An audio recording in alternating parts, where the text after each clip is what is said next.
Make a short video of my newly acquired as of 12 days ago 1955 Ford Thunderbird. The VIN number is 260340. It's not in the registry for Thunderbirds, but the one right before it and the one right after is in the registry. So I'll have to see about getting in the registry. This car was I think mainly in Arizona and California, and except for two extremely small places, it is rust free. Nothing on the fenders, hood, trunk lid, rear quarter panels, floor, trunk floor. It's actually while being unrestored, not running, needs quite a bit of work. It's actually not too bad. Need to do the interior. I might do that slightly different than the factory interior.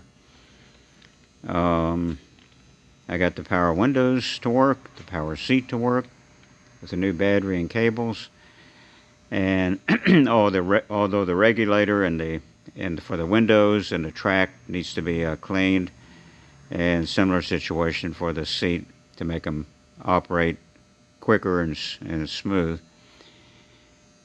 And I got it to the point where I got a new ignition switch in it, and the starting motor will turn, but I think the Bendix is broken, but it doesn't have a harmonic balancer on the engine. I've bought one, it hasn't arrived yet. Doesn't have a drive shaft, that has to be done. So there's quite a few things before, and the brakes probably need to be completely redone before it could be road ready, not to speak of the carburetor and many other things. And it has the hardtop. There it is, down there. Needs paint on it. The paint on this car is I'm trying to get it to the point I've buffed it some where it'd be at least decent, but getting there. Had a lot of good things in the trunk. I had to impression the key, and so I've got the rear wire wheels for 15-inch.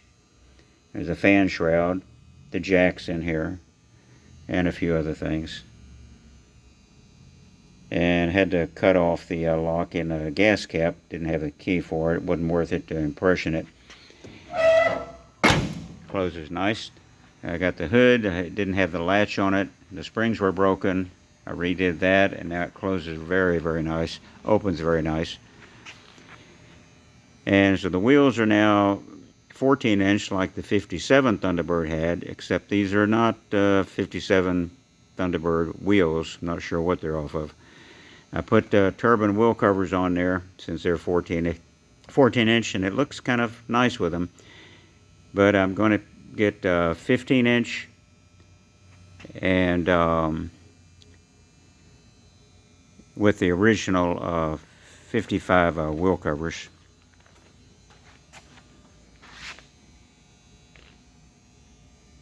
But anyway, that's it, unless I'm forgetting something. Glove box works good. The shifter is disconnected from the transmission. I found it in the trunk. So I've figured out how it goes together. Temporarily, I've ordered some cushions, not that white one that's there, that go on the bottom just until I figure out exactly what I'm going to do with the interior. The instrument panel is pretty good. These carpet door panels, of course. It does not have the convertible top currently, just the hard top. The glass is all tinted, which I like. It looks good when the windows are all up, and with the black, the green kind of color tint that Ford had back in the day. I need a antenna. You see the hole there? I've got to find one of those. Haven't done that yet. And but anyway, that's it. When I got it, these front bumper guards were on the rear, as the exhaust does not come through the bumper guards in the back like they should. So I took them off, put them on the front, and in the trunk were the rear bumper guards with the exhaust ports. So I put those on the rear like they are supposed to be. So anyway, it looks substantially better than it did 12 days ago. Been working a lot of hours on it, just doing miscellaneous things. And but sometime in the next couple of days, I'll jack it up and take the starter off and replace the Bendix, if that's what it is, and go from there. So there it is. I wanted one since I was 6 years old when they were brand new. So I was planning on getting a restored one, but for one reason or the other, I ended up with this one. But hopefully it'll be a nice driver car.